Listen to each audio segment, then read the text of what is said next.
Vendetta or just ignorance? Why hasn't EMBN been talking about the less expensive cube bikes on the channel? Well, on today's show, we're going to tackle that subject.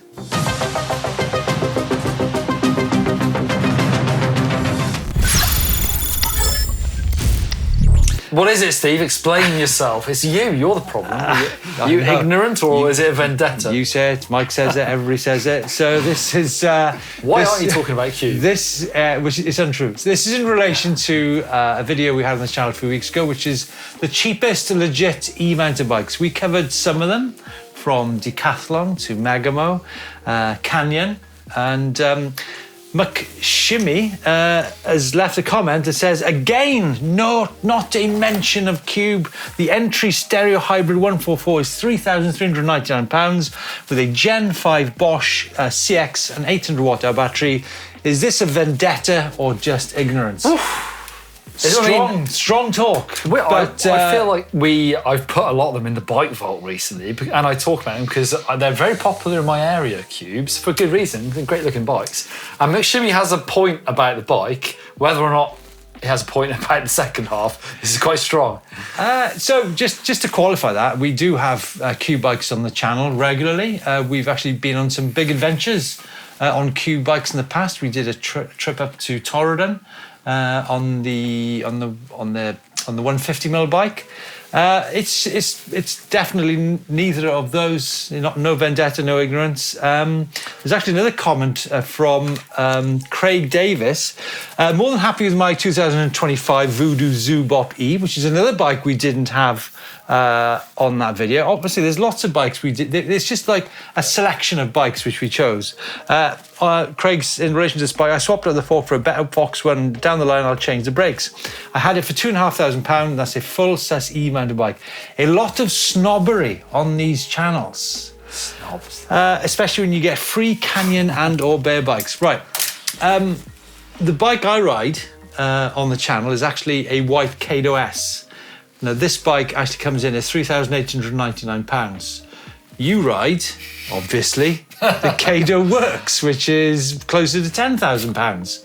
Yes. I think what we need, we say this on a weekly basis, like there's not a massive performance difference between, say, a £4,000 bike and a £10,000 bike, because your motor is the same as my motor. True. I've actually got an 800 watt-hour battery in mine. I've got cable shifting, you've got electronic shifting. I think maybe one of the biggest differences is possibly the podium fork, but then that is a £2,500 product, right? Pretty much, yeah. It is very high end. High-end bits are expensive, but yeah, like we say, performance is marginal. Yeah, so to tackle the subject, we're going to take a closer look at one of the Cube bikes. Obviously, Cube do a range of bikes. They do the 144, they do the 177. I've actually picked out this bike, which is a 144 with 140mm travel. Like I say, you can get a 170mm bike as well. This bike, I haven't gone for the basic one, which was suggested. I've actually gone for the £3,899 one. Yeah. And the reason for that is I think it's got a slightly better fork on it. It's got a RockShox Silo, which is the one I use on my bike. People rave about that fork, don't they? It goes up, it goes down. But I've heard that it's a really good value fork. It's decent. It is decent, So this bike is £3,899. I mean, what you get for that is, first and foremost, like you mentioned, it's a great looking bike. Mm-hmm. It really is a great looking bike. The same motor you get in 10 grand bike? Yeah, Bosch CX drive, 100 Nm, 750 watts peak power, an 800 watt-hour battery. It has actually got the older display on there, which is like the combined display and remote on the handlebar, which is a little bit vulnerable to hit. So I would say that's possibly one of the weak points of a bike that price. For a lot of people, that is not a deal breaker, by any means. I don't think so, and I think you can probably swap it out anyway. RockShox Silo fork, deluxe RockShox deluxe shock, good range of sizes. Schwalbe knobby neck. You could argue that you might want to go for a softer compound tyre.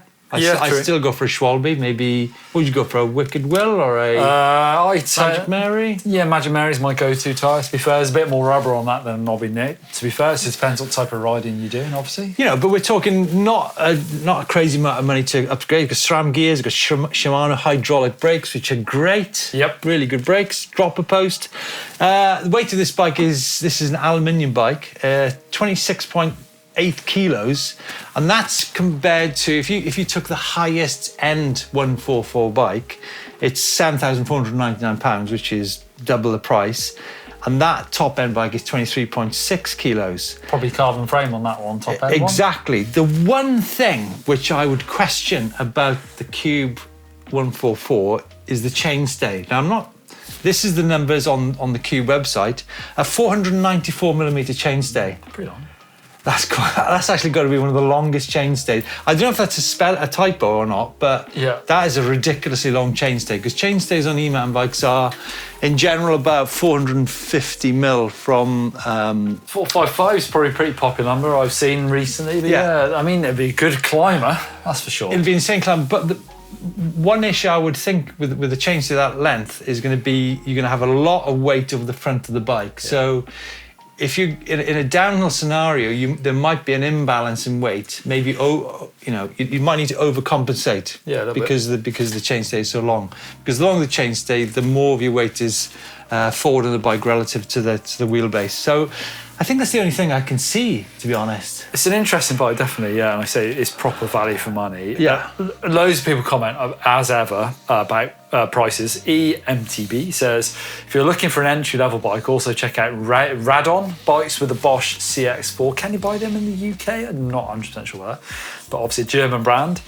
He says that since they're discontinued, the prices are very attractive. Hardtail starting at 1,700, full suspension starting from 2,400 with a 65 watt-hour battery. I think they deliver to many countries in the EU, US plus GB. Not possible at the moment. I think the Radons are great bikes. Really cool bikes. Great looking bikes. Yeah. There's some really great comments. This is actually why we're angling this week's show on some of the comments from you guys about the affordability of e-mountain bikes. And this, like I said, some great comments. Steve D says, I just bought a new Trek 9.8 2024 SRAM electronic shifting, carbon frame, all the suspension goodies, Gen 4 Bosch motor, €4,000. I guess because that is like insane. Because everyone wants a Gen 5 motor, maybe that's why. But yeah, it's still a really, really good motor. I mean, that's crazy, right? Maybe some, like as Steve says, maybe last year's bikes are the way to go. Yeah, 9.8 is the proper high-end bike. John Christopher says, I'm sorry, but I don't call any bike anywhere near $5,000 as cheap. Between 2K and 3.5 more like. 4K would be my very upper limit.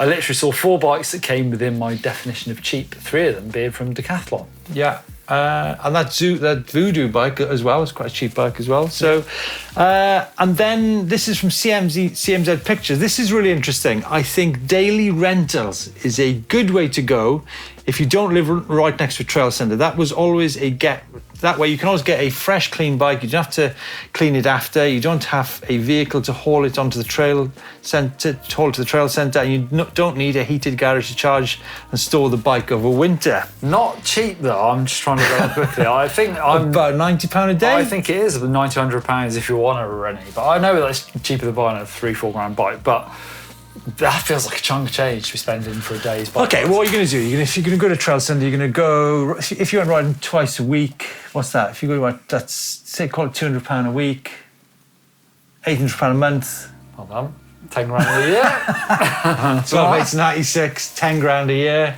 It's not cheap, is it? That. No. If you go riding maybe once a month, that's fine. But I guess it's interesting if you're going to go travelling. I think this is a subject we need to tackle more of in the future. What happens if you go travelling? Do you drive there with an e-bike, or do you hire a bike? Because we got, I mean, for example, our friends at Evolve Bike Shops down in Finale, good example. Yeah. £75 to £80 a day. You get a guide to go with you as well for extra cash. I think it's a good option, right? I would always much rather ride my bike and hire a battery if I could, but it's not that easy to do, even though we've probably talked about that for quite a long time. And Phil Barker, finally. I really love you guys and your videos. Except there's a bus coming here. There's a bus coming.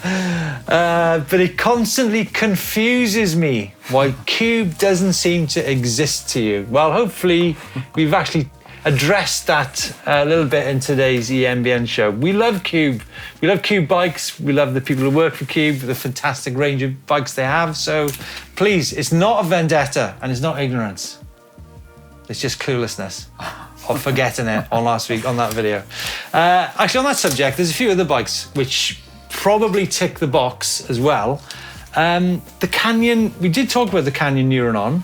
I want to update you guys on the Canyon Neuron. This bike, with a Bosch motor as well, is now £2,749. That has got to be the best, cheapest, legit e-mountain bike in the world. Good, there's some cracking 2,799. reduced from 3.5. Yeah, there's a lot of deals out there at the moment if you go looking around. Yeah. So like I said, folks, that Neuron is great. The white that I ride is 3.8, so there's lots of great e-man bikes out there in the market. Cool place. It started off in Wales, Steve, in Cwmcarn. The reason is I'm laughing at cool places. The Don has got me to do the cool places, and it took me hours. Yeah. And it started off in your neck of the woods almost, Cwmcarn. Yeah. What bike is that? I can't tell. Do you know, I did the first ever guided bike ride in Cwmcarn when mountain bike trails didn't even exist. It's a good valley up there, and we raced downhill. We did race downhill there, didn't we? Yeah. Who won out of me and you there? Me or you? Well, you'd have been in the old boys category, so we can't necessarily compare. We can't compare. I would have been a pro elite racer then, Steve. Let's not forget that you are now in the veterans, Neil. Are you? Yes, you are. Right? Yeah. Right, next up, Merida E160, 675 and 875, West Coast Beach in New Zealand. Ooh, look at that. I hear that New Zealand is on your wish list for 2026. Trying to angle a way to get there, yes. I haven't found it yet, but I've got to go. I think I'm running out of time, Steve. Let's go to New Zealand. And I have to say, luckily, we've actually found a chap up in Scotland who has taken one such legit cheap e-mountain bike, a Cube 177, 2025, and he's taken it on an adventure up in Scotland. This is Alan Golowski. It's a long story, but basically went up the second highest Munro in the UK, which is Ben McDewey. He wanted an enduro bike with a Bosch Gen 5, didn't want to fork out of £6,000. So this bike is £4,000. Blah, blah, blah, blah, because it's a huge story, and thanks for sending it in, Alan. Really but I'll get to the crux, right? So basically, he entered the route into his Flow app, and it told them that it would take 2 hours, right? I'll tell you the story. It would take me down a different route through the Cairngorms and back to the ski centre in time for lunch. 1 hour later, I had descended down a steep walking trail into a loch. There was no way back, only forwards. Oh, no. There were no longer any paths that could be cycled. 10 miles in, I had to carry my 25-kilo e-bike for most of the next 10 miles. Did you give him this route, Steve? This sounds like one of your routes, this does. Over rocks and inclines over 3,000 feet. I ran out of water, but luckily the streams in the area were clean enough to refill my water bag. There were times I had to leave my battery and bag behind so I could lift the bike up steep rocky paths and return for the battery and bag. This is a nightmare story. It sounds very familiar, this sort of thing. Or to a Jones e-mountain bike adventure. I even fell into the loch at one point. Oh, no. Me and my new, now not so battle-scarred bike made it back to the car. I didn't make breakfast or lunch, but managed a sausage supper before the chippy closed in Aviemore. I mean, it's a great story, and I think it's a reminder that when you go for e-mountain bike adventures, even though there are routes on Komoot and all this, what we need to understand is like carrying an e-mountain bike up rocky terrain is no fun, right? They call it being commuted. I've been commuted a few times. Have you really? Yeah. Where that bridleway does not exist, or hasn't existed for like 20 years. And do you know what? There's plenty of such routes in Wales where there's a bridleway on the map, but like you said, it's literally a bog. So Alan, thank you so much for that story. But I'm really glad that you've found a great bike in that Cube 177, and it proves you can actually go on some pretty big adventures. And actually, Tommy Mango for Cool Places at Buck Mountain, Winthrop, Washington State, USA, on my new Amflow Pro. Best flowy blue you've never heard of. Washington State, yeah. Looks cool, amazing, doesn't it? Very cool. There you go. Do you know, it'd be great to get some more adventure stories of what you've been up to on your e-mountain bikes, either good or bad, so keep them coming in. Right, we've got some belters in the bike vault this week, and we're starting with Adam M. First e-mountain bike, 60 years old, loving life, Should have done it years ago. 2023, Merida E160, Swinley Forest. Super nice. Gotta Adam. be. Super nice.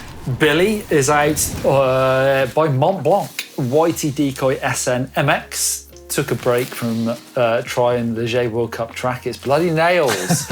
Yes, James from EMBN tried to ride that on his cross-country bike just after the race and found it pretty challenging, I believe. Folks, did you know that Neil Donoghue qualified in the top 10 in the J? Many years ago. There was a few, 2004, Steve. Wasn't that long ago, was it? Yeah. 2004.